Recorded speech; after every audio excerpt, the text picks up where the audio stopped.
Hi, I'm zombie apocalypse author Camille Picot. Welcome to the unabridged audiobook of Red Virus, Book 1 of Zombinist Invasion. If you enjoy the free audiobooks I offer on my channel, please like and subscribe to my channel and tell all your friends. Thanks so much, and I hope you enjoy the adventure. Chapter 17 Poker. Dal pulled the Mustang into a small lot behind a burger joint. He parked it next to a dumpster, hoping it would conceal the car from the street. It was close to dusk. They were 4 blocks from the junior college. Mr. Cecchino was sweating freely. In the 20 minutes it took them to evade Russians and find this parking spot, the dart wounds on his arm had worsened. The poison had begun to spread. A 5-inch black vein now snaked up his arm.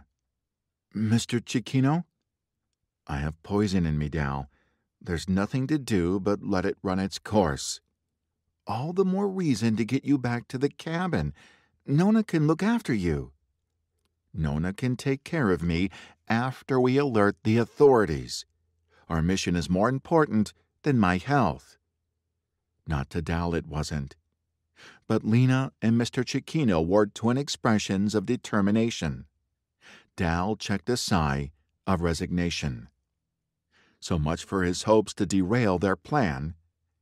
These two would insist on seeing it through, even if the streets were packed wall to wall with Soviets. Maybe they would see reason when they got to campus. They piled out of the car. Lena and Mr. Cecchino had the guns. There was a backpack in the back seat of the Mustang. Dal opened it and found several college science books. The Russians must have stolen this from the college campus. He dumped out the books and donned the empty backpack. If they intended to get broadcast equipment, they needed a way to carry it. The transmitter wasn't huge, but it wasn't exactly small either. The backpack would be the best way to transport it. They crept down an eerily quiet street, picking their way around dead bodies. Dal made it a point not to look at any of them too closely. The storefronts they passed were deserted. Some had broken windows. All looked like they'd been abandoned in a hurry. The wind moved between the buildings in a soft hiss. There were no police sirens and no ambulance wails. The only sound was occasional machine gun chatter in the distance. How long had the Russians been here? Only 3 or 4 hours, and look at the city. Cowed, silent, scared. Shouts lit the air, followed by the sound of gunfire. Nearby was the sound of gunfire and shouting. It came from the direction of the college campus. Dal glanced at Lena and Mr. Cecchino to see if either registered the danger. Both looked as steadfast as they had since they first cooked up this insane plan. 2 blocks ahead, a pack of soldiers came around the corner. Dal shoved Lena and Mr. Cecchino into the sheltered entranceway of a bookstore. He counted 6 Soviets in total. 2 had machine guns out. The rest had their dart guns raised. They turned down a connecting street and disappeared. "Come on." Dal led the way down the street. He paused at the next intersection, looking after the soldiers. They were in a tight group, making their way west down the street. They scanned the buildings and the road ahead of them, but not behind them. Dal made eye contact with his companions and counted down on his fingers. 3, 2, 1. They sprinted across the intersection. Dal kept his ears peeled, expecting to hear Russian shouting and gunshots. It never came. They made it to the other side and kept running, not stopping until they hit the next corner. Breathing hard, Dal peeked around it to look in the direction of the police station. This was the real reason he'd parked the car behind the burger joint. He wanted a look at the downtown police station. He hadn't seen a single cop since all this had started, which had him thinking scary thoughts. He'd hoped his suspicions weren't correct. He'd hoped the town officers had all fallen back to regroup somewhere, or possibly had gone to get reinforcements. One look at the police station was enough for him to confirm his suspicions. There were bodies everywhere. It looked like bombs had gone off in and around the station. There were dead bodies everywhere. Flies and vultures were already congregating. "They knew what they were doing," Mr. Cecchino said softly. "Should we go inside and see if we can find extra weapons?" Lena asked. Dal scanned the bodies. Those that were intact had been stripped of weapons. He didn't like the idea of going into the station to find more. If the Russians were smart, and so far they had shown themselves to be, they would have cleaned out all the weapons when they attacked. "We should keep moving," Mr. Cecchino said. "Let's stay focused on the task." They crept past the station and kept moving in the direction of the college. When they were a block away from campus, Dal took them down an alleyway behind the shops that bordered the front of the school. The back door to a Goodwill sat wide open. "Let's get a good look at the school from inside here first," Dal said. With any luck, the place would be crawling with Soviets. Mr. Cecchino and Lena would be forced to give up this insane idea. They could go back to the farm and reunite with the rest of the family. Nona could help Mr. Cecchino, who was looking worse by the moment. Inside the shop, they crept through the racks of musty-smelling clothing. The Goodwill had come through the attack relatively unscathed. There were no bodies. Other than a tipped-over shoe rack, nothing looked out of place. In the front window was a large sofa set. Dal scuttled free of the clothing racks and dropped down behind the couch. Lena and Mr. Cecchino joined him. Rossi Junior College looked like the site of a massacre. There were dead students everywhere. Dal's mouth went dry at the sight. He could have very easily been among those dead. He'd gotten lucky. Very, very lucky. "How in the hell did you make it off campus?" Lena whispered. Dal just shook his head. Shouting drew his attention to the brick classrooms that lined the front lawn of the campus. As they watched, a small group of students raced out from between the classrooms. There were over 24 of them. They ran across the open lawn, dodging through the dead bodies. Following them was a group of Soviets. Dal might not understand Russian, but no matter the language, he understood catcalling and hackling. The soldiers called after the students, firing round after round of darts at their backs. They didn't give up the chase until they reached the edge of the front lawn. Then they let the students go. The group scattered, breaking into smaller clumps. The Russians laughed, calling after them. "What are they saying?" Mr. Cecchino asked. Lena's mouth was set in a hard line. "They said, 'Have fun dying,' and 'Have fun killing all your friends.'" Dal heard the words, but they slid off him. If he thought too hard on what Lena just said, it would mean he'd have to apply those words to Mr. Cecchino. He turned his attention back to the street. The Russians swaggered back toward the campus, talking to one another as they gestured to the stately buildings that made up the junior college. It was like they owned the place. Dal didn't get angry very often. Ever since childhood, he'd made it a point to check his temper. The last thing he wanted was to end up like his dad. But every once in a while, it was impossible to suppress his anger. Like right now. Watching those swaggering Russians made Dal want to break something. Something moved in the shop behind them. It sounded like a piece of furniture being moved. Dal shot up straight, momentarily forgetting that he was exposed in the front window. Mr. Cecchino raised his gun, indicating the northwest corner of the Goodwill. Dal nodded. Since Mr. Cecchino and Lena had the guns, Dal picked up a metal poker from a fireplace set on display next to the sofas. Mr. Cecchino nodded to him in approval. They inched their way to the back of the store in a tight group. As they did, a growl rippled through the room. Dal let out a breath. A dog. It was just a dog. Nothing to worry about. Poor thing was probably scared shitless with all the stuff going on around them. Something flew between the racks, coming straight for them. Dal had a half-second to register a petite girl wearing a Rossi Junior College sweatshirt over stretch pants. Her teased bangs gave her an extra 5 inches. Her face and neck were crisscrossed with black veins. She charged straight at Mr. Cecchino like a wild animal, hissing when she struck. Mr. Cecchino fell backwards, gun clattering to the ground.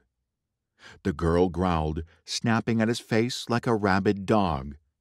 Mr. Cecchino barely had enough time to slam both hands against her sternum to keep her from biting off the end of his nose.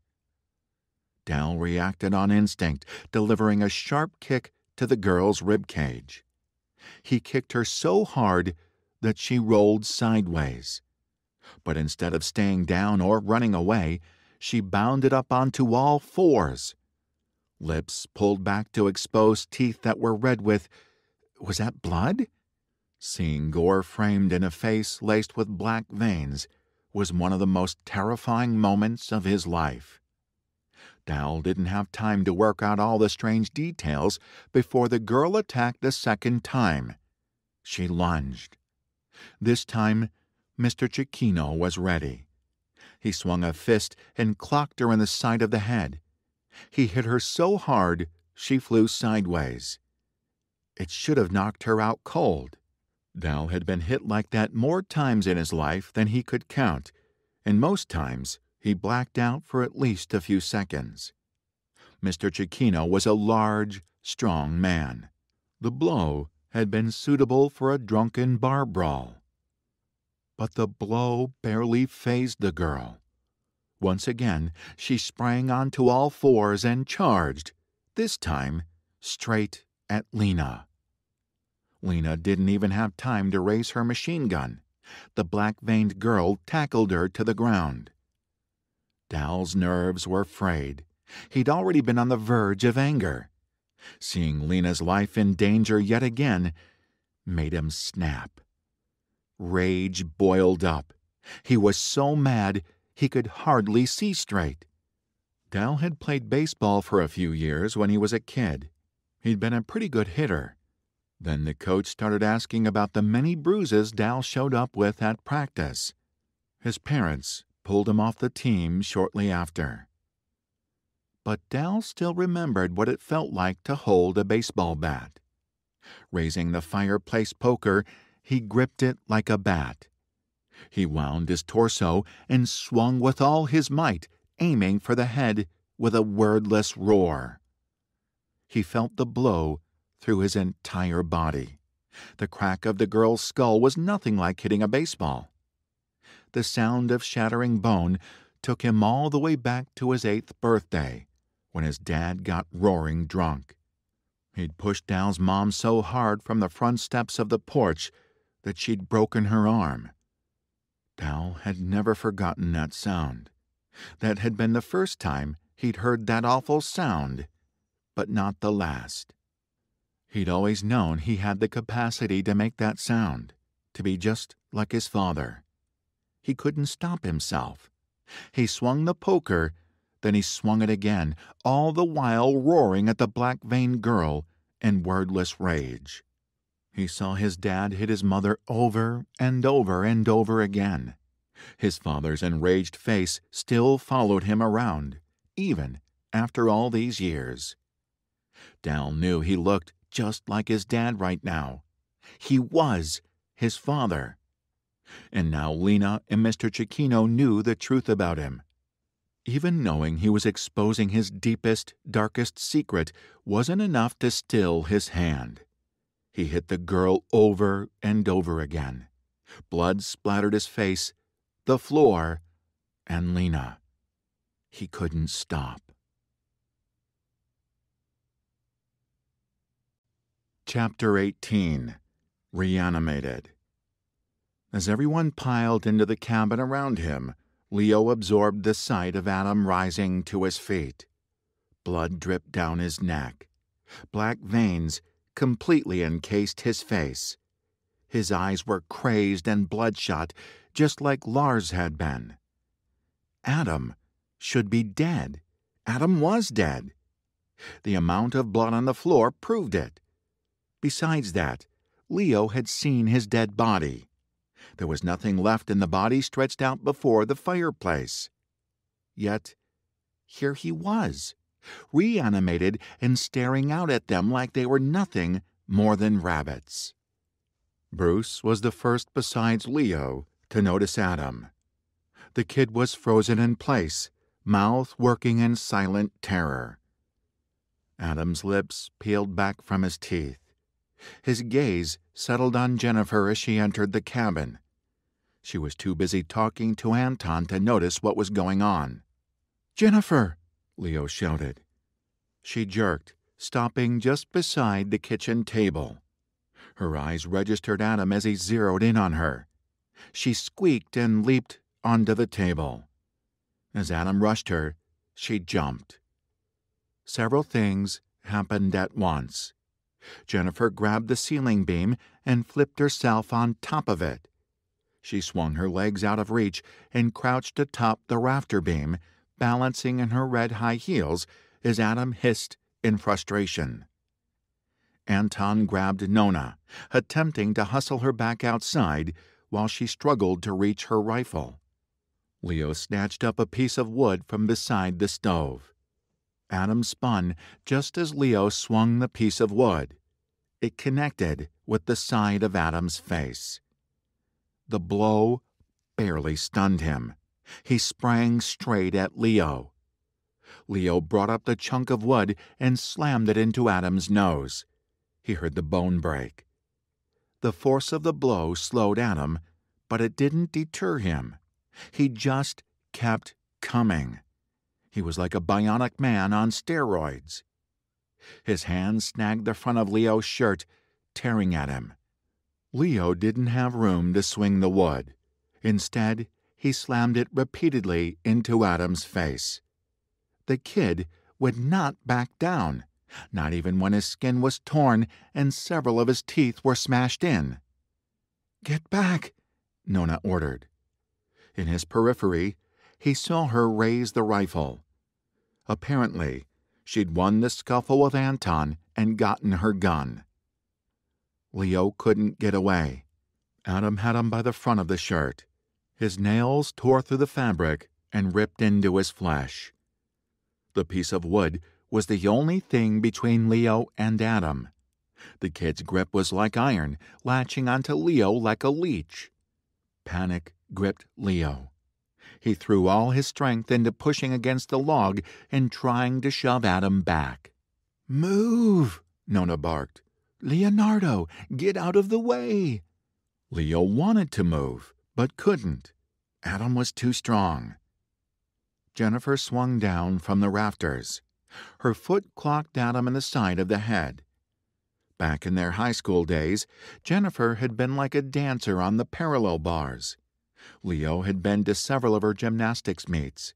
She could spin around the high bar like a helicopter. She would spin and spin and spin.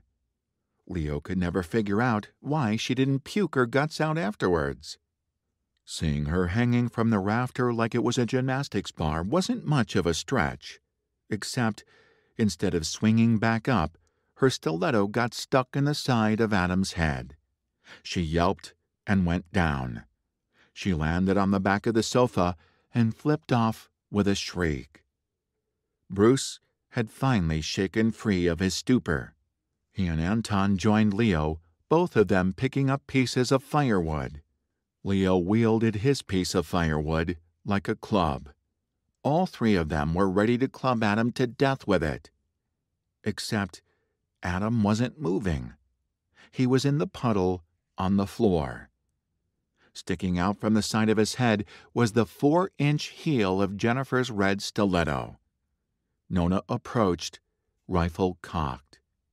She prodded the side of Adam's head. Leo nudged his foot. Nothing. Jennifer ran across the small room and threw up in the kitchen sink. Leo glanced her way only for a second before returning his attention to Adam. Jennifer wasn't his problem. Anton gave him a scathing look before crossing the room to check on her. Is he really dead this time?" Bruce asked. "Yes." Nona let out a long sigh. Leo fit the pieces together in his mind. Lars had been shot with poison. He'd gotten sick and turned into a mindless monster. No, that wasn't accurate. He'd turned into a mindless monster who bit his friend. And then said friend, Adam, also turned into a mindless, homicidal monster. It didn't take a genius to connect the dots. Leo wasn't much into science fiction or horror, but one year he and his football buddies had gone to see George Romero's Day of the Dead. Someone had come up with the idea of dressing up as zombies for Halloween after seeing the movie. Half the football team had been in on it. It's the only reason the current madness made any sense. Zombies. Leo let the word drop like a stone. The Russians are turning people into zombies. Chapter 19. Rage. Dal brought the fireplace poker down yet again, shredding the Rossi Junior College sweatshirt with the impact. Lena had crawled away to safety. Dal was distantly aware of her calling to him, but he couldn't see anything beyond the threat. "Dal!" Mr. Cecchino clamped his arms around Dal, pinning his arms to his side. "Dallas!" He couldn't escape the rage. It clouded Dal's thoughts, narrowing his entire world to a dark tunnel that consisted only of the threat to Lena. He struggled to swing the poker yet again. Mr. Cecchino refused to let him go, his grip like iron. Dal snarled, struggling to break free, to obliterate the threat to Lena. "She's safe, Dal. Lena is safe. She's safe, son." The words reached him, but sanity still eluded him. Dal's chest heaved. He flexed his arms, trying to break free. Mr. Cecchino's grip never wavered. "She's okay, son. You did it. Lena is safe." The world abruptly snapped back into focus. Dal sucked in a long, loud breath, as though just resurfacing from a deep dive. His legs wobbled beneath him. The fireplace poker fell from his hand, clanging loudly to the concrete. "There you go."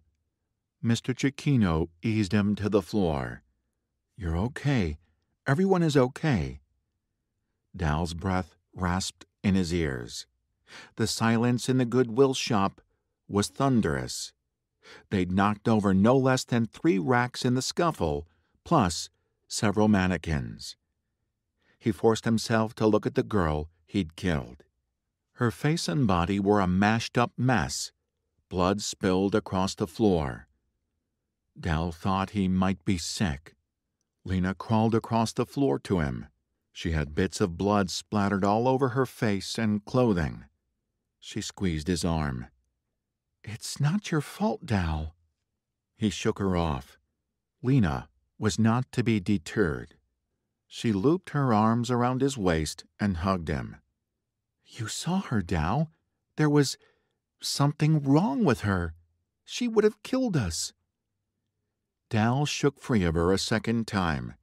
She should hate him for what he'd just done. She should loathe him for what he was. "Lena." Mr. Cecchino looked up from where he knelt on the ground beside the dead girl. "What was it those Russians said when they shot the students with darts and then let them go?" She took Dal's hand, refusing to give him space. "They said, 'Have fun dying,' and 'Have fun killing all your friends.'" "Look." Mr. Cecchino turned the girl's head. Even through the blood splatter, Dal saw the red dart marks on the back of her neck. The black veins seemed to have originated from there. "Do you think the Russian poison made her like this?" Dal had assumed the red darts carried some kind of illness, like a bad flu or something. But what if Mr. Cecchino was right? What if the Russians had cooked up a bioweapon that turned people into homicidal maniacs? "We may have alerted the Russians with all the noise we made. We need to go." Lena pressed a soft kiss to Dal's cheek. The gesture froze him with shock. He didn't deserve her kindness. He didn't deserve the Cecchino family. But for whatever reason, they accepted him. When Lena and Mr. Cecchino looked down at him, he didn't see a hint of loathing in their eyes. He swallowed and climbed to his feet, reluctantly retrieving the poker. The end was coated in gore. He did his best to wipe it clean on the back of the sofa. Mr. Cecchino squeezed Dal's shoulder. "We need to get that transmitter on campus. Everyone needs to know about this." "Amen to that," Lena said. "Let's get the hell out of here." No one addressed the obvious. No one said a word about the fact that the black veins had spread another 2 inches across Mr. Cecchino's arm, or that he might very soon become a raging, homicidal monster. The very thought almost bent Dal in half.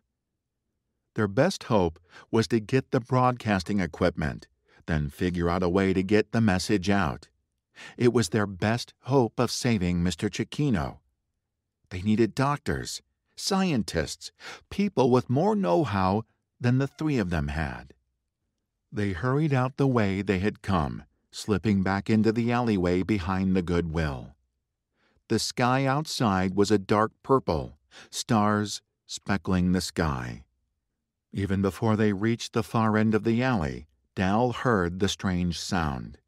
It was grunting and growling, not unlike the sounds the girl in the Goodwill shop had made. He pointed to his ear, then to the far end of the alley. Lena and Mr. Cecchino nodded. They heard it too. They cautiously peered around the corner. There, in the middle of the street, were 3 people. Their faces and necks were covered in black veins. Their eyes were bloodshot. They growled and gnashed their teeth.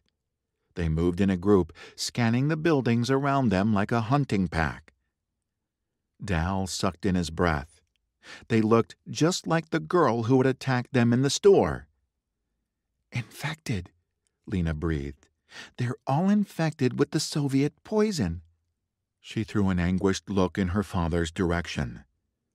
The 3 infected moved down the street in their direction. They entered the mouth of the alley just as Dal, Lena, and Mr. Cecchino ducked behind a dumpster. Dal pressed his cheek against the brick building so he could see through the narrow gap between the dumpster and the wall. The monsters sniffed around the edge of the alleyway, barking and growling to one another like a pack of dogs. Dal felt pressure on his forearm. He glanced down to find Lena's hand clamped around it. One look at her face told him everything she was feeling. She was terrified of the crazed, sick people, but she was more terrified for her father. Mr. Cecchino didn't look good. The front of his shirt was soaked with sweat. His breath came in short gasps. Red glazed the edges of his eyes. The infection in his arm was spreading before their eyes. Dal refused to imagine Mr. Cecchino like the woman in the Goodwill shop or like these three in the alleyway. He squeezed Lena's knuckles with his free hand. Somewhere in the distance came the sound of breaking glass. A collective growl went up from the infected. They turned and loped away, disappearing from sight. Dal's mind raced. Thousands of people had been hit with those darts. They could not rule out the possibility of thousands of homicidal maniacs roaming the streets within the next few hours. "Let's go," he said. They had to move now, and they had to move fast. Chapter 20. Campus. They hurried to the mouth of the alley.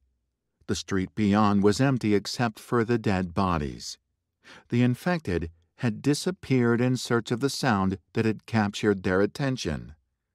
The junior college campus was just past the storefronts and across the street. They jogged to the street corner in a tight group. Dal made sure Lena was always within reach. As they paused to survey the campus, shouting erupted. 3 students sprinted out from between the buildings, shouting as they raced across the lawn. A pack of 4 infected tore after them. Now was their chance, while the infected were distracted. "Come on!" Dal grabbed Lena's hand and yanked. They dashed across the street with Mr. Cecchino, dodging through the cars parked along the sidewalk and the dead bodies littering the road. They reached the campus lawn and cut across it. Dal led them toward the auditorium near the front of the campus. Just before they reached it, he glanced back. The shouting of the students had drawn other figures. They were now being chased by no less than 7 infected. "Should we help them?" Lena asked. "We can't." Mr. Cecchino pulled his daughter into the recess of the auditorium. "We have a job to do. We can't get distracted." "But—" Lena's eyes flicked to her father's face. Argument died as she took in the clammy skin and bloodshot eyes. It was clear to all of them that Mr. Cecchino was getting worse by the minute. Getting the transmitter was the best way to help him and everyone else who was infected. The first of the infected caught up with the students. It was a young woman with red hair. She sprang through the air like an animal, tackling a chubby student at the back of the pack. She dragged him down and sank her teeth into his neck. She was like a lioness cutting the weakest gazelle from the herd. The sight momentarily paralyzed Dal. He was close enough to see the gory detail. The infected woman tore a chunk of flesh from the chubby boy, then leapt away and continued to chase after the other fleeing kids. The boy sat on the grass, screaming, while blood poured out of him.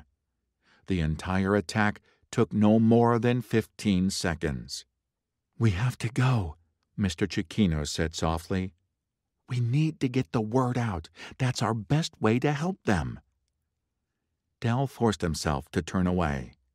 Mr. Cecchino was right. They had to get to the broadcasting studio. He didn't turn around when more screams peppered the air. He led the way into campus. There were dead bodies everywhere. Blood made dark puddles in the gathering dark. Dal felt sick. He recognized some of the bodies they passed. They'd been shot down like cattle. The sight of it hardened something inside of Dal. The Russians had caught them off guard. He didn't know how they'd managed it, but he would do everything he could to fight them. The broadcasting studio was in the center of campus in an unassuming second-story classroom. Dal had taken an introduction course last semester. The modest studio had 2 small transmitters and a handful of microphones. Nothing fancy. Dal had always dreamed of sitting behind a large transmitter that could be heard all over the country. Today, he was glad for the simple studio. It meant the equipment was small enough to be portable.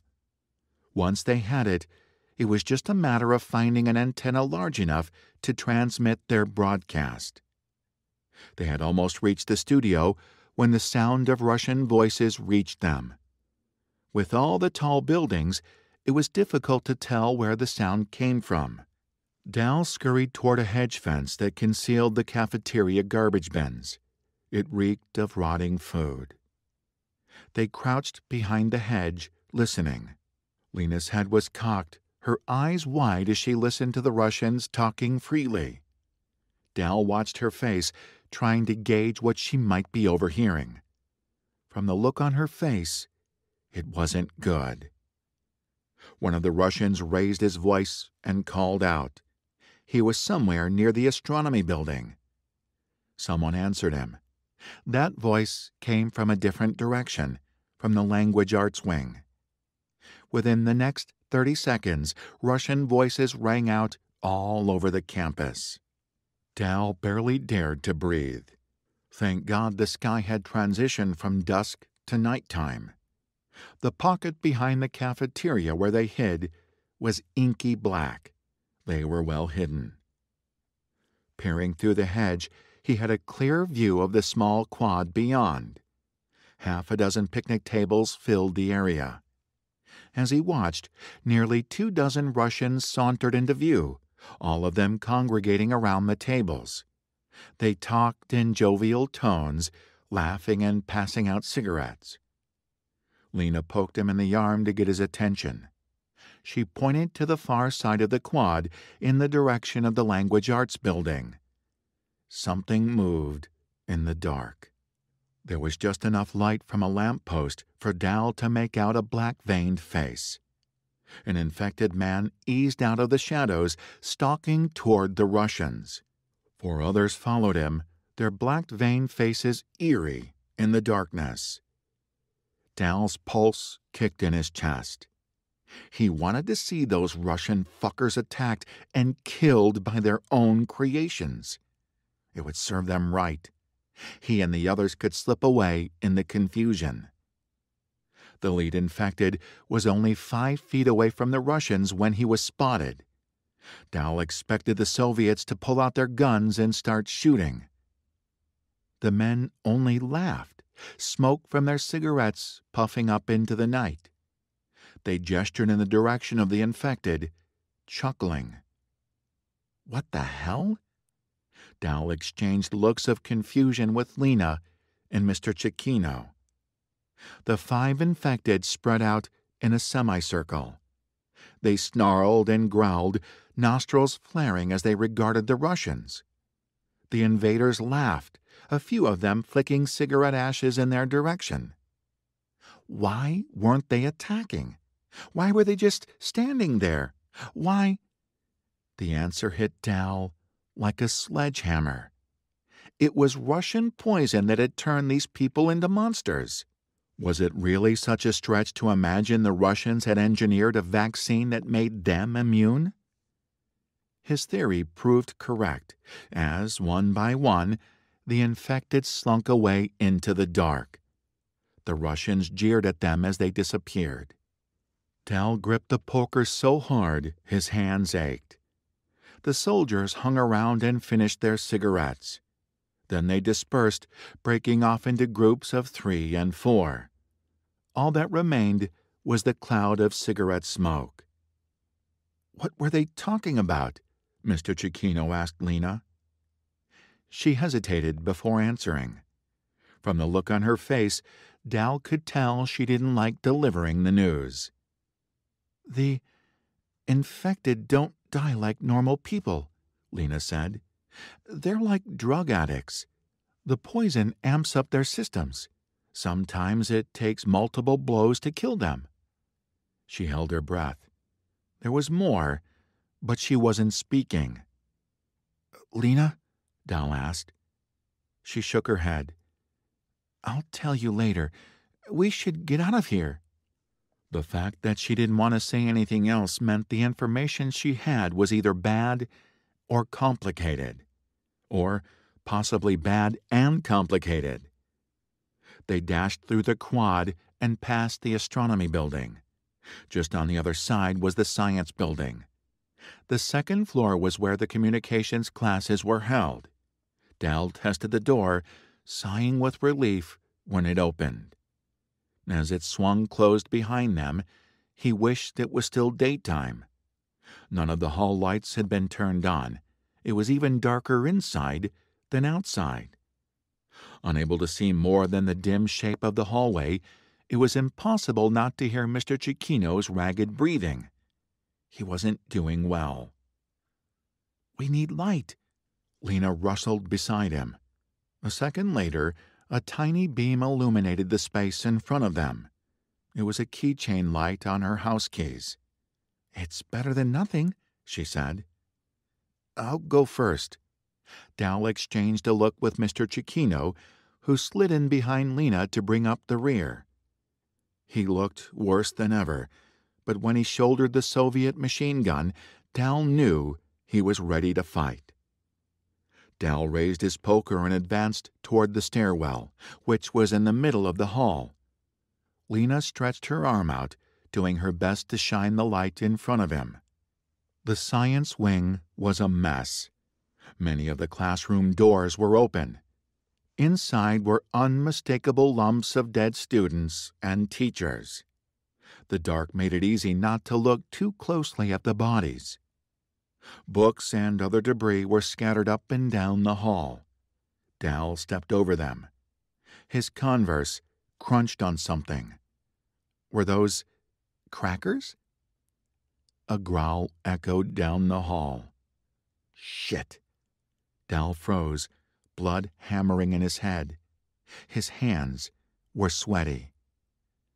"Nezhit," Lena whispered. "What?"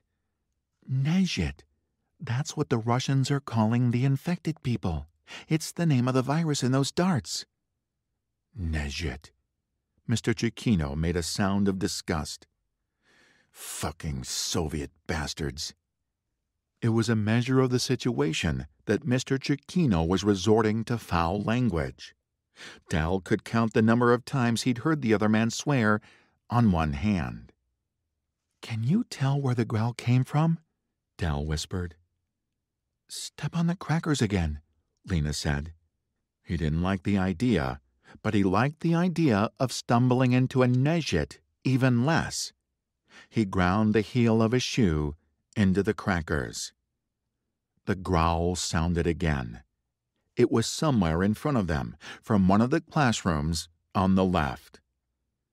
Dal gestured with his poker. The others nodded in agreement. They crept down the hall. Dal paused in front of each open doorway. They needed to find the Nezhit and get rid of it. They couldn't risk it sneaking up on them. He'd seen how fast they moved. If they weren't careful, a dark shape barreled out of a room 2 doors up, and it wasn't alone. 2 more were with him. Chapter 21. Nezhit. The 3 forms flew at them through the darkness like demons. Dal held his ground, doing his best to shield Lena and Mr. Cecchino with his body. They don't die like normal people. Sometimes it takes multiple blows to kill them. Lena's pathetic flashlight beam danced over red eyes and snarling faces. That was all Dal saw before the Nezhit were on them. Dal swung his fireplace poker as the first of the infected reached them. He smashed the infected in the face. Dal heard the hollow sound of bone snapping as the poker caved in the young man's cheekbone. The Nezhit staggered back a few steps, then charged again. The flashlight and keys fell to the floor in a clatter. Shots rang out on either side of his head. The barrels were so close that he felt the shock of the recoil against his skin. The inside of his ears were stabbed with needles of pain. Dal saw one Nezhit fall from a bullet to the head, but the other 2 kept coming. This time, instead of swinging the poker like a baseball bat, he stabbed forward. He was still raw from the rage that gripped him earlier. A small part of his mind railed at what he did. "You're killing people. You're murdering innocents." But a larger part of his mind was engulfed in fear. Fear for his own life, but even more than that, fear for the two people on either side of him. It was this emotion that powered his arm and sent the poker right through the throat of a young man with crazed eyes and snapping teeth. Blood sprayed out from the force of Dal's blow.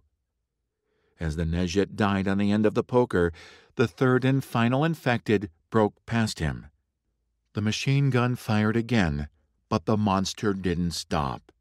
Mr. Cecchino yelled as he went down. "Dad!" Lena swung her gun. The butt connected with the side of the infected's head, but the blow wasn't hard enough to faze the creature. The Nejet sunk his teeth into Mr. Cecchino's shoulder. "Daddy!" Lena's voice went up several octaves. Dal yanked his poker free and spun around. He shoved Lena to the side with his free hand, swinging the poker with the other. The end tore off skin and half the infected's ear.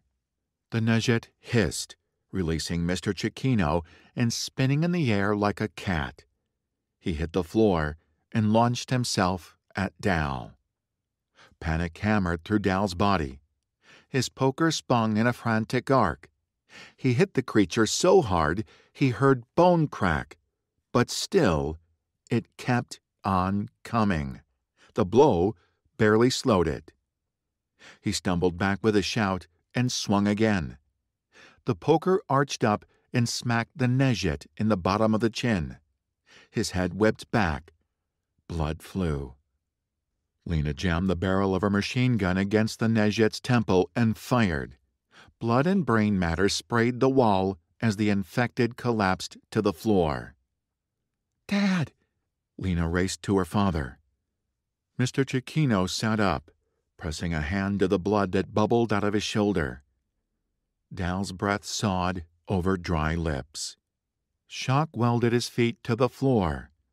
All he could do was stare at Mr. Cecchino and the blood that welled up between his fingers. Dead bodies of the infected surrounded them.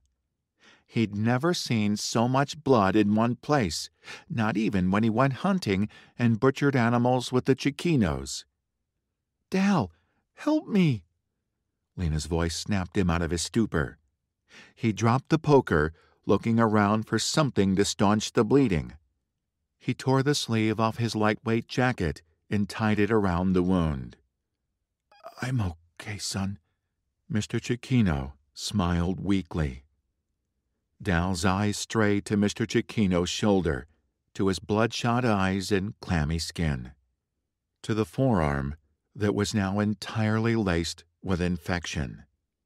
His mind refused to process what all those things meant. He couldn't apply the knowledge in his brain to Mr. Cecchino. "Help me, Dal," Mr. Cecchino said. "We have to get to the studio." Dal didn't argue.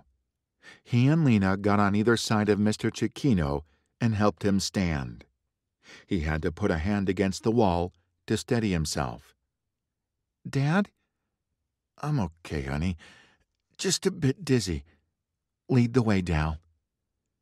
This time, by silent agreement, Lena took up the rear. Dal didn't like her being exposed at the back, but there was nothing he could do about it. They had to get to the studio and get the hell out of here as fast as possible. Lena recovered her tiny flashlight, illuminating the way as they climbed the stairs. There was blood smeared on the walls, but no bodies here. How the hell did they end up in a horror movie?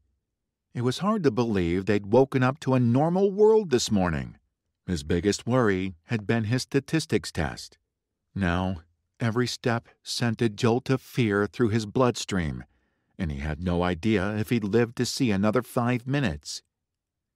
As they neared the top of the stairs, Dal heard the soft scrape of shoes against the floor. Even worse, there was more than one pair of shoes. No doubt the racket they made on the first floor had alerted another Nejet in the building. He didn't like the idea of making more noise, but after 2 encounters, he knew just how dangerous the Nejet were. If they wanted to live, it was better to kill them from afar. He nudged Mr. Cecchino, gesturing to the machine gun. Mr. Cecchino shrugged off the strap and passed it to him. Dal held his breath and peered around the corner. His eyes had adjusted well enough that he could see. Shit! There were 2 on the left side of the hall and 2 on the right. At least they had 2 guns. He'd hoped to keep Lena out of this fight, but there was no way around it. If they wanted to reach the studio alive, they have to fight together. Mr. Cecchino was too weak to fight. He held up 2 fingers and pointed left, then another 2 fingers and pointed right. Lena nodded in understanding. She shouldered her gun and waited for his signal. He counted down on his fingers. 3, 2, 1. They attacked in perfect synchronicity. On Dal's side was a man in his 30s with a receding hairline and a girl who didn't look much older than Lena. They had the same bloodshot eyes and gnashing teeth as the other Nejet they had seen. His heart clenched. He walled off the doubt clawing at him and pulled the trigger. The man went down as machine gun fire ripped into his leg. He howled, pulling himself down the hall with his fists. Dal shifted his attention for a split second. The girl rushed him with the ferocity of a football player on steroids. She bounded down the hall like a wolf, covering the 20 feet separating them in a matter of seconds. Dal fired. The first shot grazed her ear, which only enraged her. She was less than a foot away when he got the second shot off. Her head exploded. She hadn't even hit the ground when the crawling Nejet reached him. As the infected grabbed his Converse, Dal fired again. Another headshot. The Nejet slumped to the ground, dead this time. Blood and brains gushed out over the top of Dal's shoe. He spun around just in time to see Lena take out her second attacker. She shot the Nejet no less than 6 times in the chest before he finally died. Dal leaned against the wall, trying to hold back a queasy stomach. What the hell had he just done? He gunned down innocent people like they were cattle. How in the hell had this day happened? This was America, for crying out loud. How had Russians managed to infiltrate their country and turn the world upside down in a few short hours? Do you think... Are we murderers? Lena's voice trembled. No more than any other soldier in any other war. Mr. Cecchino folded his daughter into a hug and kissed the top of her head. You did what you had to do, Lena. I'm proud of you. She sniffed and nodded. Mr. Cecchino turned to Dal. Good work, son, he wheezed as he spoke. Take us to the broadcast station. Dal nodded. He tried to hand back the gun, but Mr. Cecchino shook his head. It's more effective in your hands, Dal. They crept north along the upstairs corridor. Unlike the first floor, this floor was mostly empty. Besides the 4 they'd killed, there was only 1 dead body up here. Dal figured the 4 infected had all come up here to hide when the Russians attacked the campus, then subsequently turned into monsters straight out of a horror movie. The broadcast room was empty.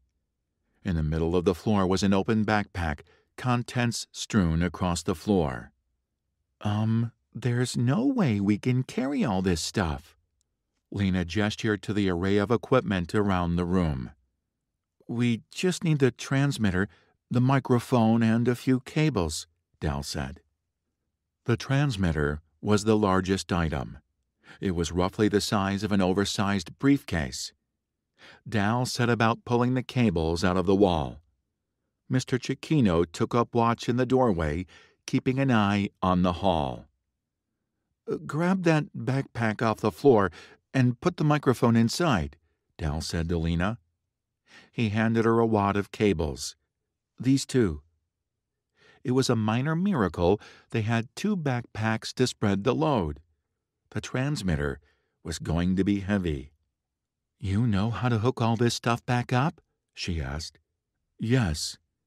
Dal didn't bother to tell her how much time he'd wasted during his janitorial hours in the radio station, how he'd pored over the equipment in the broadcasting rooms, studying everything with the hope he'd someday get to work with that equipment. He stared at the transmitter. This had seemed like a daunting task when they cooked it up. It seemed twice as daunting now that the transmitter was staring him in the face. It was too large for a backpack he'd nabbed from the Mustang. If they had to run, there was no way he could hang on to the damn thing. He dropped his backpack to the floor and pulled out his Swiss Army knife. He sliced a few holes, then held up the backpack to survey it. "What are you doing?" Lena asked. Dal shook his head, too focused to answer. He ripped a few plugs out of the wall and threaded them through the holes in the backpack. Then he set the transmitter on top and lashed it into place with the cords. He slung it across his back, testing his contraption. It was heavy, but appeared secure. "Could we hotwire one of the cars in the parking lot?" Lena asked. "That would be faster than going back to the Mustang. I don't suppose you know how to hotwire a car?" She directed this question to her father. "I don't think that's a good idea," Dal said. "The Russians are attacking the parking lot. I barely made it out. It could be crawling with infected." "What about the ag department?" Mr. Cecchino hunched over as a cough racked him. His hands shook. He tried to hide it by bunching them. "There's another parking lot over there." He was right. Dal hadn't thought about that. Mr. Cecchino had gone to Rossi Junior College and gotten his associate's degree in business farming. It was where he'd met Mrs. Cecchino, also an ag major. The ag department was on the west side of campus, separated from the rest of the buildings by the football field. There was a parking lot over there that was tucked in behind the buildings and didn't get a lot of use. Dal crossed to the window, looking west toward the ag department. What he saw made him start to sweat. I don't think we're going to the ag lot." "Why not?" Lena joined him at the window. The sight outside made her pale. "Oh." Stalking through the campus below them were several dozen Nezhet. Dal realized they had likely drawn them with the gunfire. The infected were everywhere, the black-veined faces blending in with the night. They stalked the campus like animals, growling as they scanned their surroundings. And they were right outside the only door in and out of the building. If you're enjoying this story, be sure to check out the Undead Ultra Zombie series. I like to describe this series as the Boston Marathon meets The Walking Dead with a little bit of mayhem and gore thrown in for good measure. Available on Amazon, Kindle Unlimited, and select audiobook retailers. And now, back to the show. Chapter 22. Trapped. "Could we go out a window on the other side of the building?" Lena asked. Dal shook his head. "The classroom windows on the first floor are small and high up. They don't even have latches that open." Mr. Cecchino doubled over with a fit of coughing. He coughed so hard that bits of blood flew from his mouth. Dal saw the tips of several black veins were already edging up along his neck. "Dad?" Lena put a hand on his shoulder. "I'm fine, sweetie." Lena just stared at him. Mr. Cicchino sighed and ran a hand over his damp face. "I'm not fine, honey. We both know what's in store for me." Lena's eyes overflowed with tears. Her grief was silent, unaccented by sobs or crying.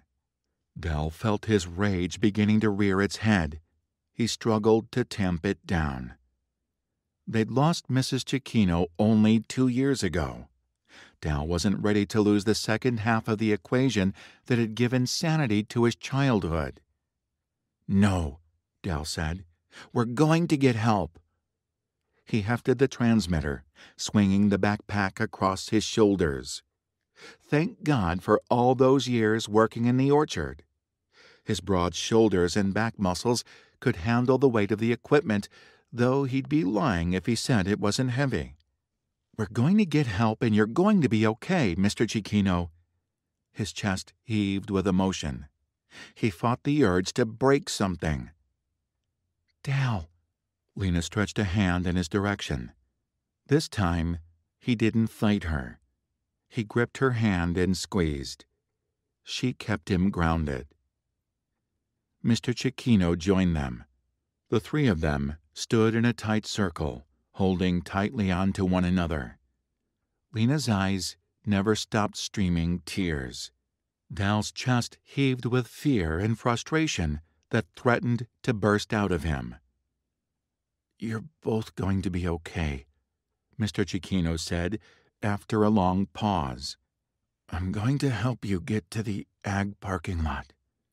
"No," Dal began. "Dallas," Mr. Cicchino cut him off. "If I have to go, at least let my last moments have some meaning. I'll rest easy knowing I helped you and Lena get away." This couldn't be happening. Rage swirled in Dal's chest. The desire to smash something was so strong it made his chest hurt. He held on to Lena's hand, focusing on the feel of her fingers. It was like holding on to a single thread of sanity. Is this how his father felt when he lashed out at his mother? When he'd beaten Dal? Dal had always known he'd inherited the invisible beast of rage from his father. It was an ugly secret he carried around. The knowledge scared him almost as much as the thought of losing Mr. Cicchino. Most days, the monster never reared its head. It was only in times of stress and sorrow that it clawed its way to the surface. He had to focus on Lena. He had to focus on keeping her safe. It was the only way he could survive what was about to come. "Come on," Mr. Cicchino said. "I don't have much time." The statement was followed by another fit of coughing. The three of them trooped back down the stairs to the first floor. Dal lugged the transmitter on his back. He was so focused on Mr. Cicchino that he didn't notice the weight. They picked their way over the infected people they'd killed. Dal blocked out the feelings that churned in his gut at the sight of the bodies. He couldn't afford to lose focus. At the door to the science building, Mr. Cicchino turned to them. Dal could see through the window in the door. The walkways outside teemed with neigette. "I'm going to draw them away," Mr. Cicchino said. "You guys wait until the way is clear, then run like hell. Don't stop until you get back to the farm." "Here." Dal tried to pass him the machine gun. "No, Dal. You keep it. You need it more than I do." "Dad." Mr. Cicchino put his arms around his daughter. This time, Lena did sob. Her shoulders shook as she cried into her father's plaid farm shirt. "You're in charge of your brothers." Mr. Cicchino stroked her back. "Don't let them do anything too stupid." Lena nodded without looking up. "Tell Nona I love her." Lena nodded again, still keeping her head buried in his shirt. Mr. Cecchino took her by the shoulders, forcing her to look up at him. "I hope you dance again one day, honey. For your mother. You are the most beautiful ballerina." He kissed her forehead before releasing her. Then he surprised Dal by seizing him in an embrace and slapping him on the shoulder. "Take care of my little girl. I'm counting on you." The words were soft and desperate in his ear. Dal's throat was tight. "I'd die to keep her safe." "I know, son." Dal couldn't bring himself to release Mr. Cecchino. There were no words to convey the gratitude he felt for the man who had taken him in when he had nowhere else to go. Even when he turned 18 and assumed he'd be forced to look for an apartment, Mr. Cecchino said he could stay as long as he was going to school. There were too many words and not enough time. "Thank you," was all he could manage. "I've always considered you one of my boys." Mr. Cecchino gave him one last squeeze. "Our country needs you and Lena. Get back to the farm and figure out a way to broadcast Lena's information." Dal blinked rapidly, fighting back tears. The rage, for the moment, was stifled beneath the grief. Lena sniffed, wiping her nose and eyes on her sleeve. But when she shouldered her machine gun, Dal saw steel in her eyes. Mr. Cecchino handed Dal a spare magazine, and then he was gone. The door swung shut behind him with a soft hiss. Mr. Cecchino sprinted away from the building, shouting as he went, "Over here! Come and get me!" Lena's breath hitched as every head turned in the direction of her father. The horde, at least 36 of them, bolted after him. The walkways were emptied in mere seconds. In wordless unison, Dal and Lena raced outside. They tore west, running as fast as they could. Dal's shoulders already ached from the weight of the transmitter, but Mr. Cecchino's sacrifice made him strong. Mr. Cecchino's voice painted the night as he drew the neigette. "Over here! Hey, over here!" Dal's mind flashed back to one of the earliest memories of his childhood. He'd been 3 or 4 at the time. He'd climbed so high into one of the apple trees that Mr. Cecchino had been forced to fetch the ladder. "Come on, son, give me your hand." And there had been the first time Mr. Cecchino realized he'd been sneaking into Leo and Anton's bedroom after beatings from his father. Mr. Cecchino found him in there in the morning, curled up on the floor. Dal had been horrified. Mr. Cecchino responded by making him a cup of hot chocolate. "Here you go, son. Chocolate makes everything better." That night of his freshman year, when his dad had broken 2 of his ribs and his mother had thrown him out, Dal thought he'd be living under the freeway. But Mr. Cecchino had taken one look at him and given Dal a kind smile. "You can stay with us, son. You don't ever have to go back to that place." Mr. Cecchino's voice was loud in Dal's ears. "Come and get me! Over here, you hungry bastards!" And then it was gone. There was no final scream, no cry of pain. He was there, and then he wasn't. Tears blurred Dal's eyes. Lena choked on a sob beside him. And still they ran. Chapter 23. Neighbors. Leo paced the deck that surrounded the cabin, staring at the road that led down Pole Mountain. The sun had set. He couldn't see far, but that didn't matter. It wasn't his eyes he was using. It was his ears. He listened for the distinct hum of his truck.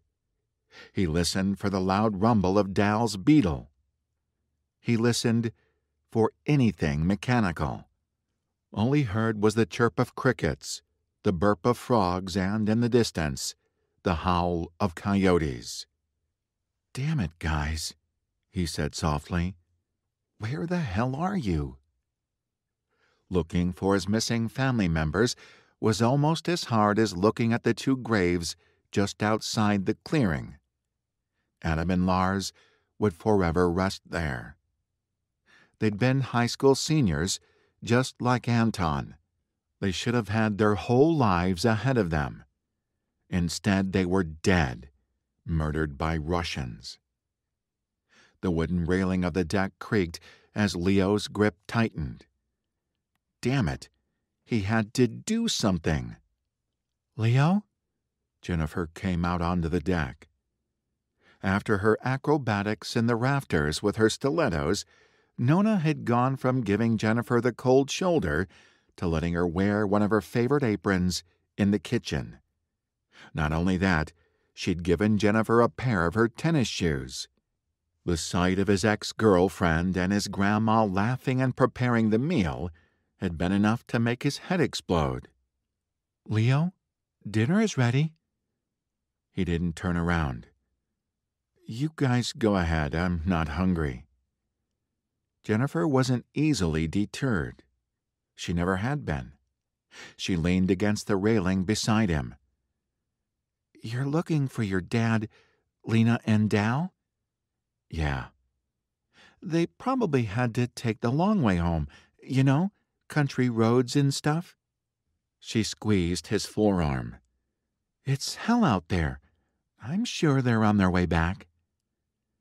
He dislodged his arm and stepped sideways, putting a comfortable amount of space between them. She didn't get to pretend to care about him. "Don't be like that," she said.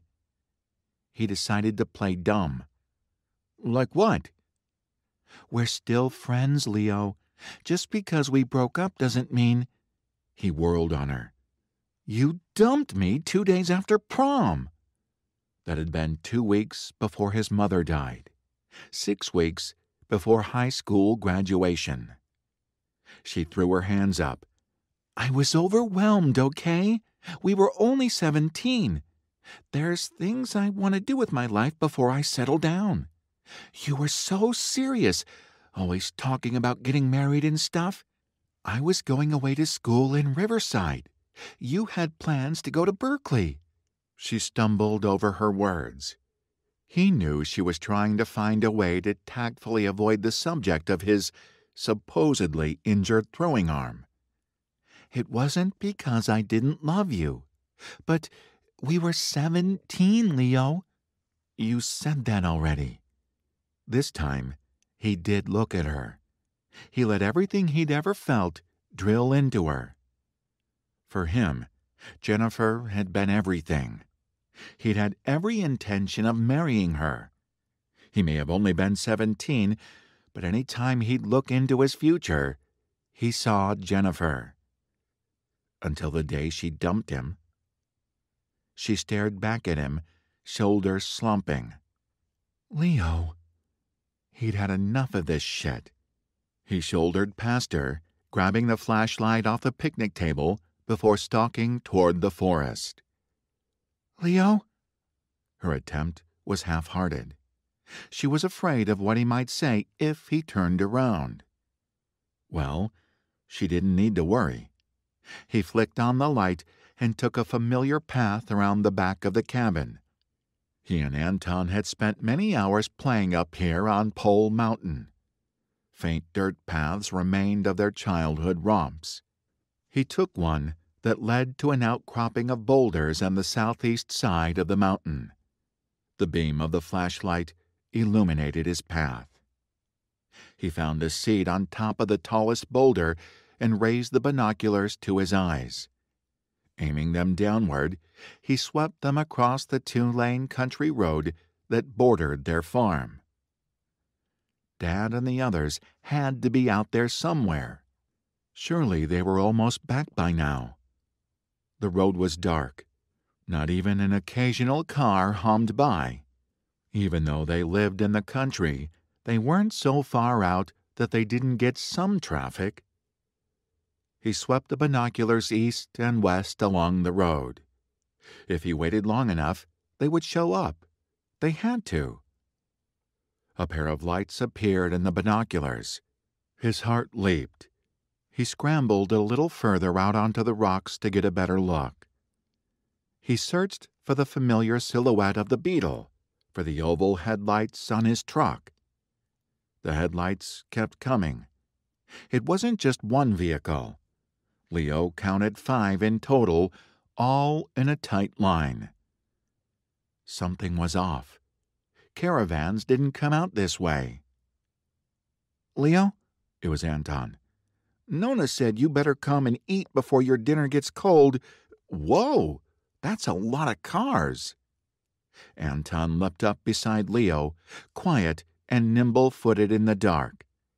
"Can I see?" Leo passed him the binoculars, waiting in silence while Anton scanned the road. As they watched, the line of vehicles stopped. "Russians!" The words fell out of Anton's mouth like rocks. "They're in trucks.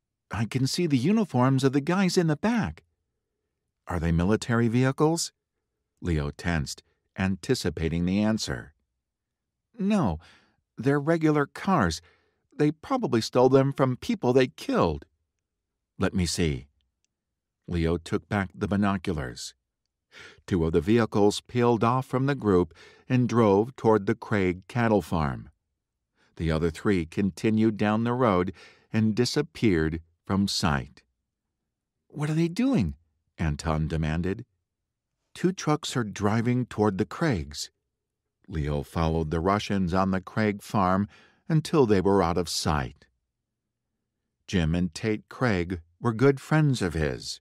They'd played football with Leo, though they were 1 and 2 years older. "I'm going down," Leo said.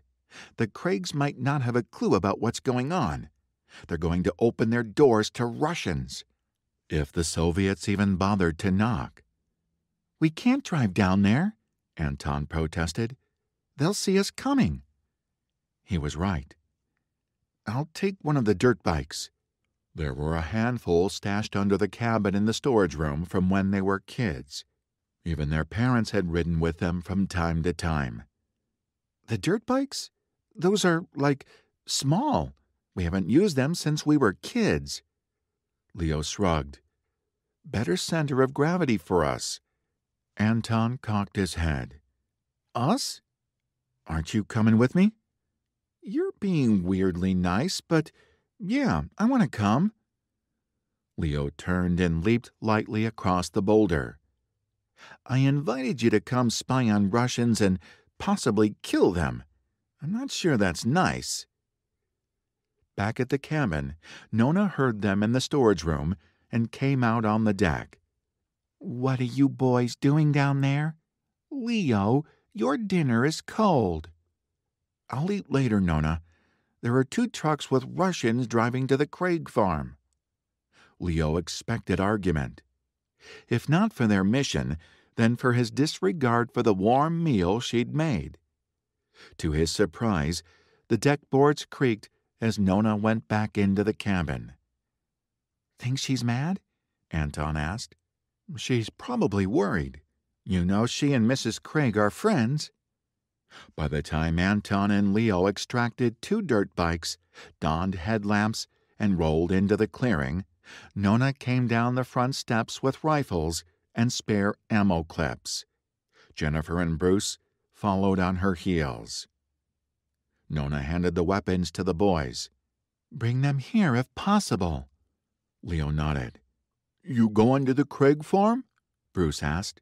"Leo and I saw 2 trucks of Russians headed down the road to their farm. We have to help." "On dirt bikes?" Jennifer frowned. "The truck will make too much noise, and they might be able to see the headlights in the dark." "I want to help." Jennifer started down the steps. "No way," Leo said. Anton said, "There are extra bikes in the storage room." Leo glared at his little brother. "You're not coming," he said to Jennifer. "It's too dangerous. You don't even know how to shoot a gun." "Yeah, but she's a freaky gymnast," Anton said. "That saved your life, bro." Jennifer arched a triumphant brow at him before marching into the storage room. "Headlamps are in the white box on the back left shelf," Anton called. "Oh, hell." Leo looked to Nona for help. She just shrugged. "I'm a good shot." Bruce cracked his knuckles. "Is there an extra bike for me?" "Yeah," Anton said. "Mom bought us lots of different bikes at yard sales when we were kids." Approximately 5 minutes later, Leo found himself riding down Pole Mountain with Anton, Bruce, and Jennifer. The headlamps, something they kept around for the organized hunts, lit the bumpy dirt road. The night air was cool against his skin. It carried with it all the scents of the forest, the damp earth, the yellow grasses, and the bay trees. If it weren't for Russians afoot, Leo could almost imagine he was a kid out on a mindless bike ride. It took them 20 minutes to ride down the mountain. "What's the plan?" Bruce asked as they reached the orchard. "We scout the road. If it looks safe, we go to the Craig farm." Leo refused to think about all the different scenarios they might find. "The Russians might have already come and gone," Jennifer said. "If the way looks clear, we check on the Craigs," Leo repeated. The apple orchard was quiet as they rode beneath the trees. The half moon in the sky cast dappled shadows on the dark ground. "I wish Nona had given me a gun," Jennifer said. "Why? You have your stilettos." Leo knew he was being a dick, but couldn't help himself. "Dude," Anton frowned at him. "She killed a zombie with a stiletto. You need guns to kill Russians." He looked at Jennifer out of the corner of his eye. She had a right to defend herself against the Russians as much as everyone else. Besides, what if she were staying with them for a while? A team was only as good as its weakest player. That lesson had been drilled into him over the years of playing football. "I'll give you some shooting lessons when we get back to the cabin," he said, "if you want." Jennifer straightened. "Really?" "Yeah." "I can give you lessons," Anton said. Leo rolled his eyes. "Or Anton can give you lessons." "I'd rather have them from you," Jennifer said. Leo glanced at her before he could stop himself. Her hair was in disarray, but she looked beautiful under the dappled shadows of the orchard. "Stop it," he told himself. "Don't go there, idiot." They reached the Cicchino farmhouse. Nothing was out of place. It looked just as it had when they'd left it this afternoon. They continued on to the main road, which was nothing more than a narrow 2-lane road. It was deserted, not a sign of a car or Russians anywhere. Leo peered through the dark in the direction of the cattle farm. Too bad they didn't have long-range walkie-talkies. Nona could have kept watch on Pole Mountain and given them a report of everything she saw. A person could see just about everything from up there. "Let's go." Leo led the way onto the highway. They rode past the entrance to the Granger farm. What were Dal's crazy parents doing right now? Did they know about the Russian invasion? Another mile up the road, they hit the entrance to the Craig cattle farm. This side of the Grovenstein Highway were rolling hillsides dotted with oak trees, perfect for cattle. The Craig farm was nearly 4 times the size of the Cicchino farm. They not only raised cattle, but they had a small dairy and made cheese. They pedaled down the road in a tight cluster. Leo was in the lead, his eyes glued to the black horizon. He searched for the familiar lights of the Craig farmhouse. There. The lights popped to life as they rode up the crest of a small hill. The farmhouse was intact. That was good. Leo had been half afraid they'd find it on fire. But some of the lights were moving. It took Leo a moment to realize the moving lights belonged to vehicles. "Get off the road," he barked. The tone wasn't unlike what he used on the football field back in high school. "There are cars coming. Could be the Soviets." Leo jumped off his bike and pushed it into a stand of oak trees. The trunks were covered with moss and lichen. Acorns and dead leaves crunched underfoot as the others followed him. They propped their bikes against the trees. The cars continued to rumble up the road, spewing up a line of dust. Leo raised the binoculars to his eyes for a better look. "What do you see?" Anton asked. "Russians, 2 each in the front cabs." Leo could just make out their uniforms through the binoculars. "They're stealing cattle. I see a cow in the back of each truck and... Oh, shit!" "What?" Bruce demanded. "What is it?" "They have Tate and Jim." His 2 childhood friends were in the back of the lead truck with one of the cows.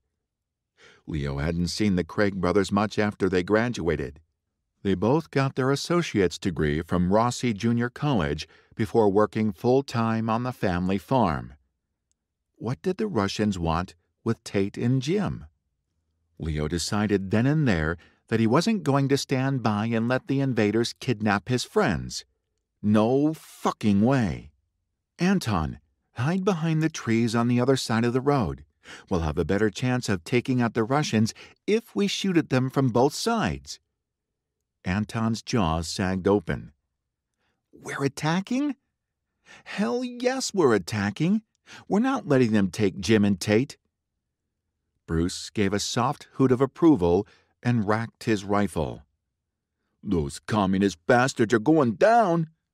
Anton's shock morphed into gritty determination. Gripping his rifle, he raced across the road and disappeared into the trees on the other side.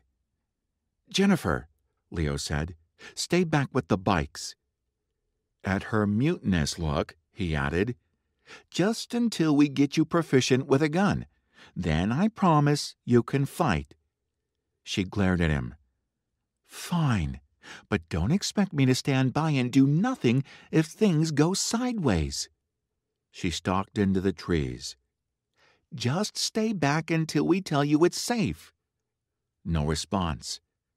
That was not a good sign. "Jennifer, I heard you. Just stay back until we're done shooting, okay?" "I said I heard you, Mr. Football Captain." Hearing him and agreeing with him weren't the same thing. He pursed his lips. He only hoped she wouldn't do anything stupid. The sooner he got her comfortable with a gun, the better. "Wait for my signal," he called to the boys. They needed to wait until the Russians were almost on top of them. It was too dark to do any decent shooting otherwise. Leo raised the rifle to his shoulder, sighting down the scope. Hunting was one of the few things he enjoyed these days.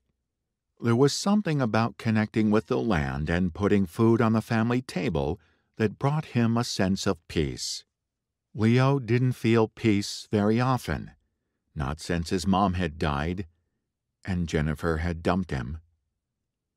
And he didn't feel peaceful now. He was about to kill Russians. He'd never shot anything that could shoot back. Blood pounded in his temples. His hands were sweaty, and his breath came a little too fast. "Calm down," he told himself. "Focus." This was for Tate and Jim. When the first truck was 20 yards away, he fired.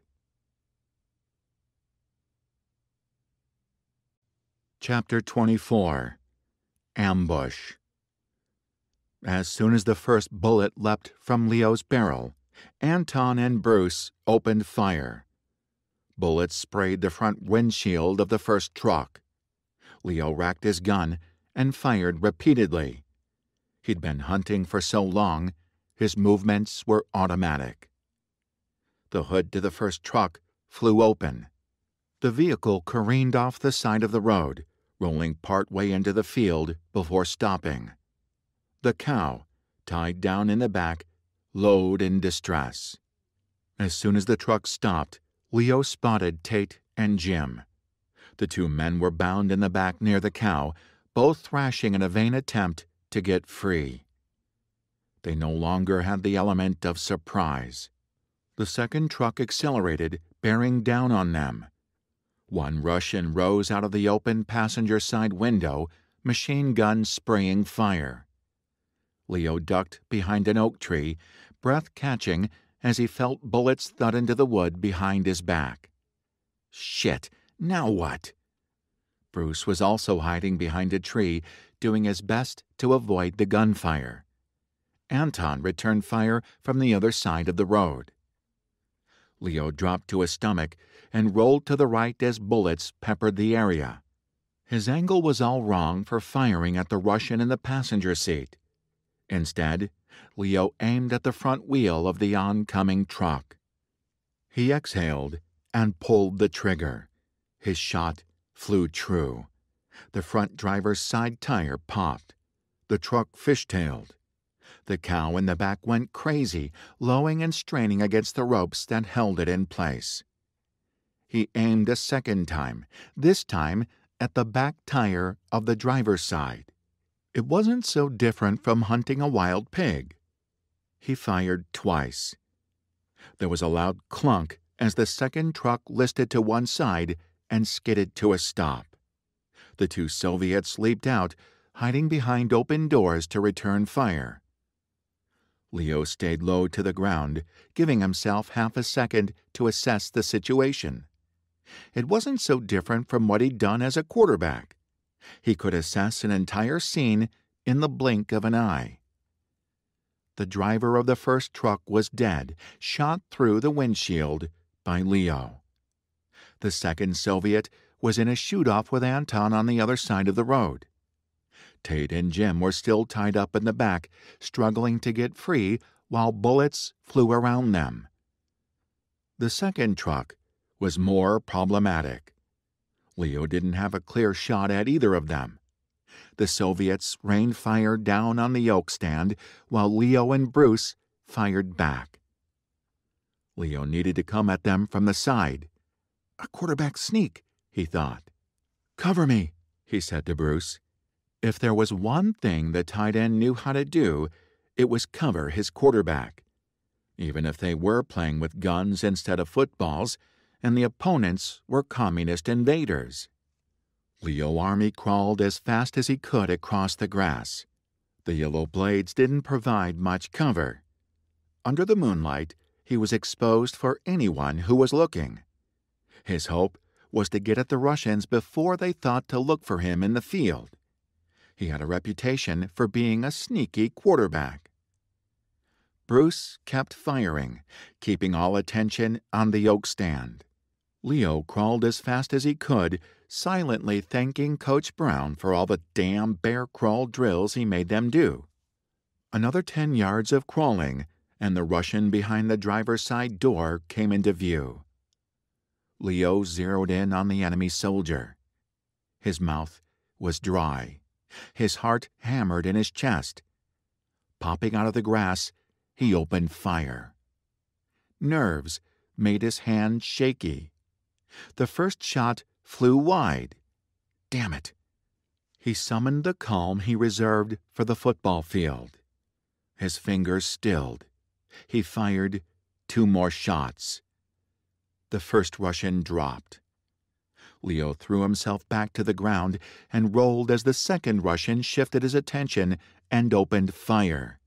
He came around the truck and sprinted across the road, coming straight for Leo. "Cover me!" he screamed. "Bruce!" "I'm out of bullets!"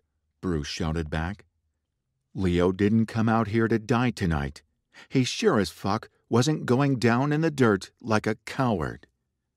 He sprang to his feet and returned fire. The sneaky Russian dropped down into the shallow ditch beside the road. It wasn't a deep ditch, but it was just deep enough to provide cover. The tip of the machine gun poked over the side, spraying fire. Leo threw himself back to the ground, hissing as a bullet grazed his shoulder. They needed machine guns. Rifles couldn't compete with the sophisticated weapons of the Russians. How was he going to take out the Russian in the ditch? If he continued to lay exposed in the field, chances are one of those bullets was going to find him. How? He looked up just in time to see a figure spring onto the hood of the truck. The curvy silhouette of Jennifer was unmistakable. She'd always been fearless, especially on the gymnastics vault. He'd seen the way she charged the flat runway and attacked the horse. This wasn't so different, except that he'd never been terrified of her dying in a gymnastics meet. She vaulted onto the truck, took 2 light steps, and sprang off the other side. Her steps were soundless on the road. The Russian never saw her coming. Her hand arched down. The Russian sprang up screaming. Bullets sprayed wildly into the air. Jennifer dropped to the ground as the Russian shrieked. In the moonlight, Leo saw the handle of a knife sticking out of his back. The Russian floundered, trying to reach it. Jennifer was too close. He couldn't shoot at the Russian for fear of hitting her. Leo's hand closed around something. A rock. It was the size of his fist. He seized it and sprang to his feet. It was like being back on the field with 3 seconds left in the final quarter. All his attention homed in on the Russian. Leo threw the rock with the force and precision of a quarterback who should have played for Cal Berkeley. The rock connected with the Russian's head. He dropped. Leo sprinted across the field, lifting the rifle to his shoulder and firing as he ran. A wild yell rose from his throat as his bullets ripped into the prone man. He didn't stop shooting until he stood over the body, chest heaving. "Jennifer?" She picked herself up off the ground. She had blood splatter on her cheek, but otherwise looked to be in one piece. She dusted off her hands on the side of her pants. "Nice throw," she said. "You'd never know that you permanently injured your throwing arm." She gave him a critical look. "Where did you get a knife?" Leo countered. Jennifer rolled her eyes. "You don't think I walked around the streets of Southern California without protection, do you?" "We're not in Southern California."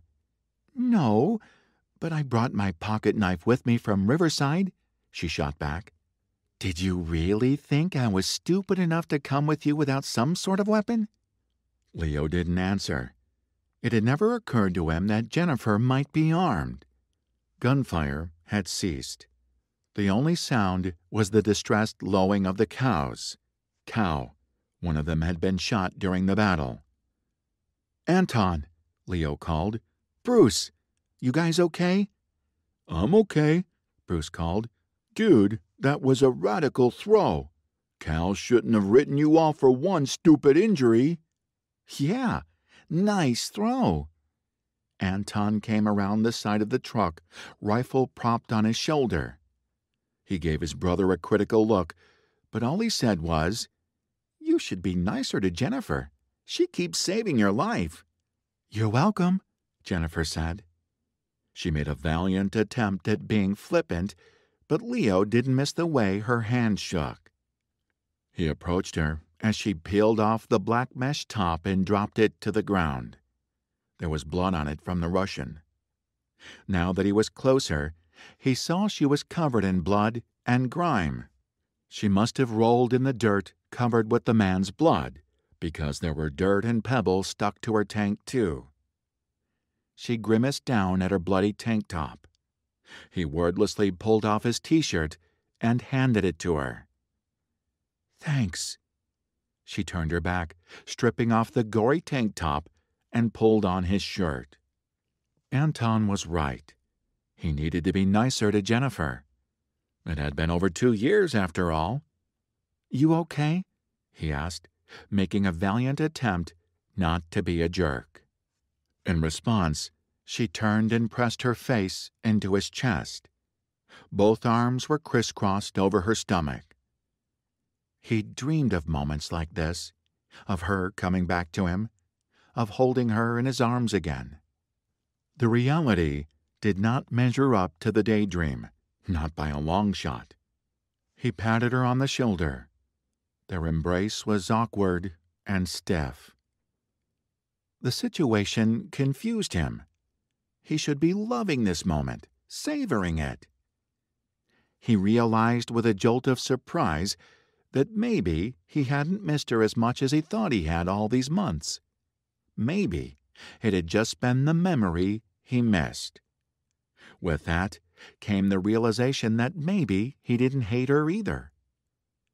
"I'm okay," she backed up, drying her eyes with the corner of his shirt. "It's just that, well, I didn't wake up this morning and think this was the day I was going to kill my first Russian." He knew how she felt. What she needed was a distraction. Hell, he could use a distraction too. "Come on, let's help Tate and Jim." Chapter 25. Sniper. His 2 friends were still in the back of the truck with the dead cow. They'd been bound and gagged by the Russians. All the guys carried pocket knives.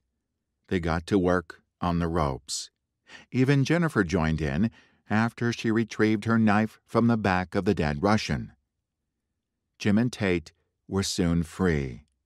"Shit, man, are we glad to see you guys," Tate said. The tall and lanky running back exchanged shoulder slaps with Leo and the others. "How did you know we needed help?" asked Jim. As a high school right guard, Jim was stocky and well-muscled. Leo explained how he'd seen the Russians from the top of Pole Mountain. "Are your parents okay?" "Yeah." Jim's face darkened. "One of the Russians spoke English. He told my parents they were now subjects of the Union of Soviet Socialist Republics. They would be expected to turn over 75% of their production to USSR troops. Soldiers will come by every few days to make supply pickups. They took us for collateral," Tate said, "to force our parents to comply." "And to butcher the cows," Jim added. "I think they're planning a feast to commemorate the first offensive." "The first offensive?" Leo frowned. "What's that?" "From what I gathered, that's the name of this attack. It's only the first wave of their invasion. There are more troops coming." Leo thought his eyes might pop from his head. Equivalent expressions were on the faces of Jennifer, Anton, and Bruce. "When?" Jennifer asked. "Don't know. My guess would be soon," Tate said. "We gotta get out of here." Leo needed time to process this new information and what it might mean. In the back of his mind, he'd assumed the American military would beat the Russians back in a week or less. But with the zombies and more Soviets on their way... "Guys, can we take the truck with the dead cow? We could use the meat." "Only if you take us with you," Jim said. "We want to go with you guys and fight Russians," Tate said. Anton's brows shot up. He gave Leo a look but said nothing. Leo had to admit he liked the idea of fighting Russians and defending his home. A lot. He felt more alive than he'd felt in years. Like he had a purpose beyond mere physical survival. And they had a pretty good team, as evidenced by the fact that they were alive and the Russians were all dead. He and Anton were the sharpshooters. Quarterbacks, if he were using a football comparison. Bruce wasn't a great shot, but the teenage tight end was 200 pounds of muscle. And Jennifer was the stealth gunner no one saw coming. And now they had Jim and Tate, the right guard and the running back. Leo could work with this. He'd designed plenty of plays with Coach Brown in high school. Of course, he'd have to clear all this with his dad when he got back to the cabin. But he was pretty sure his father wouldn't want to sit and hide with this new information on the first offensive. "We need to get your parents," Leo said. "It's not safe for them here." "They won't leave the farm," Tate said. Leo frowned. "But you said the Russians—" "The cows have to be milked every day," Jim explained. "If not, they risk getting mastitis or some other disease. At the very least, their milk will dry up. Dad will never leave, even if that means he has to give most of his production away." Leo turned this over in his mind, wondering if there were a way to talk Mr. and Mrs. Craig into leaving. He realized Jim and Tate were right. If he were the one who owned a dairy farm, he wouldn't leave either. He didn't like leaving the Craigs behind, but there was no way around it. "If your parents won't come, we need to make sure they aren't blamed for what happened here tonight," Leo said. "Release the cow. We'll put all the bodies in one truck and set it on fire. That way, they won't know if you guys are dead or alive. We'll take the truck with the dead cow. Make it look like an ambush." Which it had been, technically. No one argued with his plan. It was like being captain of the football team. These guys were his players. Only this wasn't a game. It was a fight for the fate of their country. Soon, the cow was freed and the dead Russians were heaped into the back of the pickup. "Leo, remember those post-game parties in the Goldschmidt orchard?" Jim asked. "When you and your brother used to light a match and spit vodka fireballs?" "Dude, those are legendary." Bruce's eyes were wide. "Time to recreate our childhood glory," Jim said grimly. To Leo's surprise, the guys pulled a short hose out of a glove compartment and began siphoning gas from the truck. After sucking up a mouthful, they spit it out all over the truck, then repeated the process. "Is that sanitary?" Jennifer leaned close to Leo, keeping her voice low as she watched the operation. Leo was pretty sure it wasn't, but he would never disrespect his friends by saying so. "It's not like they're swallowing it." She wrinkled her nose. "I don't think it's sanitary." "Don't worry," Tate said. "We're not swallowing it." Leo couldn't stop the chuckle that rose in his throat. He couldn't believe how alive he felt. Anton cocked a head to him. "I haven't heard you laughing. Well, not in a long time. It's sort of creepy." Leo just shrugged. Tate and Jim continued covering the truck with gasoline. When they were finished, Jim fished a Zippo lighter out of his pocket. "You guys ready to send a big fuck you to these Soviet assholes?" "Wait, I want to send a message from Mom and Dad, so they know we're okay." Tate retrieved a can of orange spray paint from the back of one truck. It was the sort of thing farmers kept around to mark areas of a field for various treatments. "What sort of message?" Leo asked. "You said one of those guys spoke English." He gestured to the dead Russians. "We can't leave anything that might give us away." "And we're setting the truck on fire," Jim added. "Where are we going to spray a message if we plan to burn up the truck?" "Duh! The ground, guys," Tate said. "We spray the ground all the time." "But what message are you going to leave?" Leo asked. Tate didn't answer.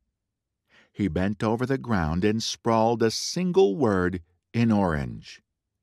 Leo and the others crowded in to get a good look. When he read what Tate wrote, pride surged through him. Tate had spray-painted a single word: sniper. Sniper was the direct translation of Chiquino. "My parents will get the message, but it will confuse the hell out of the Russians," Tate said. "Take that, communist bastards." "Good idea." Jim nodded his approval. "Mom and Dad will know we're with the Chiquinos. They know the family story about the great so-and-so who fought against Napoleon." Leo liked it. A lot. "Save that spray paint," he told Tate. "We might be able to use that in the future." "You guys ready to see a Krieg fireball?" Jim asked. "Oh, hell yes," Bruce said. "Everyone, stand back." The last thing they needed was for one of them to get their asses or eyebrows singed in the operation. "Jim, stand as far back as you can." "Aye, aye, Captain." Jim gave him a mock salute as the rest of them made a wide circle around the truck. He held up the Zippo and flicked it on. A tiny flame danced on the end. "Fuck you assholes," Jim said. The silver Zippo arched through the air. It tinked into the back of the truck. The gasoline ignited with a whoosh. Jennifer squealed in surprise as heat and flames ballooned outward. Leo just grinned.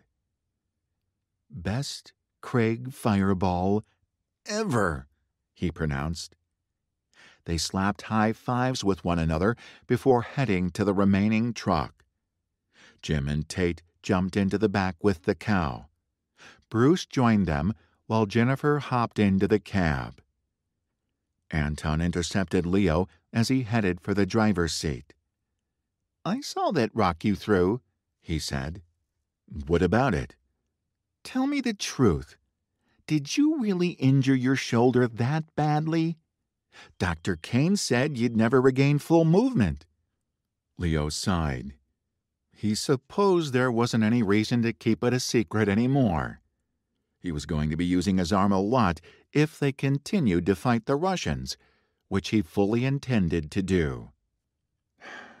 "No, I was never injured at all." "But," Anton's brow furrowed, "why did you pretend? I know how much you wanted to play for Cal." "I did it for Dad, for the farm, for you and Lena." Leo mentally went back to that day he'd snooped through his father's things and found the bills.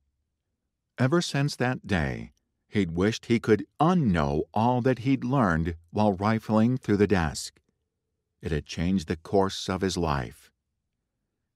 "Dad was close to losing the farm," he said.